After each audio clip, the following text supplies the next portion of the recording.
একদা হযরত ইমাম হাসান রাদিয়াল্লাহু তাআলা আনহু, ইমাম হুসাইন রাদিয়াল্লাহু তাআলা আনহু ও আব্দুল্লাহ ইবনে জাফর রাদিয়াল্লাহু তাআলা আনহু হজের জন্য যাইতেছিলেন। পথে তাহাদের সামানের উট তাহাদের নিকট হইতে পৃথক হইয়া গেল। তাহারা ক্ষুধার্ত ও পিপাসার্ত অবস্থায় চলিতেছিলেন। তাহারা একটি তাঁবুর নিকট দিয়া যাইতেছিলেন, উহাতে একজন বৃদ্ধা মেয়ে লোক ছিল। তাহারা বৃদ্ধাকে জিজ্ঞাসা করিলেন, আমাদের পান করিবার জন্য কোনো জিনিস, পানি অথবা দুধ, লাচ্ছি ইত্যাদি তোমার নিকট আছে কি? সে বলিল, আছে। তাহারা নিজ নিজ উটের উপর হইতে নামিলেন। ওই বৃদ্ধার নিকট অতি সাধারণ একটি বকরী ছিল। উহার দিকে ইশারা করিয়া বলিল, উহার দুধ দোহন করিয়া লও এবং অল্প অল্প পান করিয়া লও। তাহারা উহারও দুধও দোহন করিছিলেন এবং পান করিছিলেন। অতঃপর তাহারা জিজ্ঞাসা করিলেন, খাওয়ার কোন জিনিসও আছে কি? সেই বৃদ্ধা বলিল, এই বকরীটিই আছে, ইহাকে তোমাদের কেহ জবাই করিয়া লও, আমি পাকাইয়া দেব। তাহারা উহাকে জবাই করিলেন, যে উহা রান্না করিল।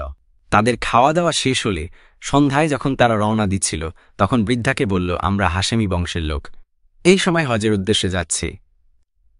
যদি আমরা জীবিত অবস্থায় সুস্থভাবে মদিনায় ফিরে আসতে পারি, তখন তুমি আমাদের কাছে এসো, তোমার এই উপকারের প্রতিদান দেব। এই কথা বলে তারা চলে গেল। সন্ধ্যায় যখন তার স্বামী ময়দানে এলো, তখন বৃদ্ধা হাশেমি বংশের লোকদের ঘটনা শোনাল। সে খুব রেগে গিয়ে বলল, তুমি অপরিচিত লোকের জন্য ছাগল জবাই করে ফেললে। জানি না তারা কে বা কারা, অথচ বলছো তারা হাশেমি বংশের লোক ছিল।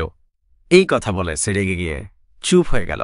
কিছুদিন পর যখন অভাব অনটন তাদের খুব কষ্ট দিতে লাগল, তখন তারা পরিশ্রম ও মজুরি করার উদ্দেশ্যে মদিনা মুনাওয়ারায় গেল। সেই বৃদ্ধ আরব দম্পতি মদিনায় দিনভর উটের গোবর শুকিয়ে তা বিক্রি করে জীবন কাটাতে লাগল। একদিন সেই বৃদ্ধা গোবর শুকাচ্ছিল, তখন হযরত হাসান রাদিয়াল্লাহু তাআলা আনহু নিজের ঘরের দরজার সামনে দাঁড়িয়েছিলেন। যখন এই বৃদ্ধা ওই দিক দিয়ে যাচ্ছিল, তখন তাকে দেখে হযরত হাসান রাদিয়াল্লাহু তাআলা আনহু চিনে ফেললেন এবং আপন গোলামকে পাঠিয়ে তাকে নিজের নিকট ডাকালেন এবং বললেন, হে আল্লাহর বান্দি, তুমি কি আমাকে চেনো? সে বলল, আমি তো চিনতে পারিনি তিয়া। তিনি বললেন, আমি তোমার সেই দুধ ও বকরিওয়ালা মেহমান। বৃদ্ধা তবুও চিনল না এবং বলল, আল্লাহর কসম, আপনি কি সেই ব্যক্তি? হযরত হাসান রাদিয়াল্লাহু তাআলা আনহু বললেন, আমি সেই ব্যক্তি। এই বলে তিনি নিজের গোলামদেরকে হুকুম দিলেন, তার জন্য 1000 বকরি খরিদ করা হোক। সুতরাং তৎক্ষণাৎ খরিদ করা হলো। এই বকরিগুলি ছাড়াও আরও 1000 দিনার স্বর্ণমুদ্রা নগদ দান করলেন।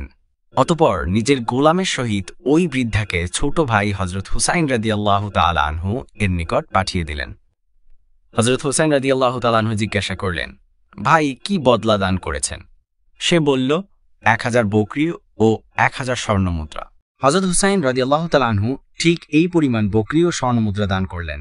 এরপর তিনি বৃদ্ধাকে হযরত আব্দুল্লাহ ইবনে জাফর রাদিয়াল্লাহু তাআলা আনহু এর কাছে পাঠিয়ে দিলেন। তিনি খবর নিয়ে জানলেন যে ওই দুই বুজুর্গ কি দান করেছেন। যখন তাদের দানের পরিমাণ জানতে পারলেন, তখন তিনি 2000 বকরি এবং 2000 স্বর্ণমুদ্রা দান করলেন আর বললেন, তুমি যদি প্রথমে আমার সাথে সাক্ষাৎ করতে, তবে আমি এর থেকে অনেক বেশি দিতাম।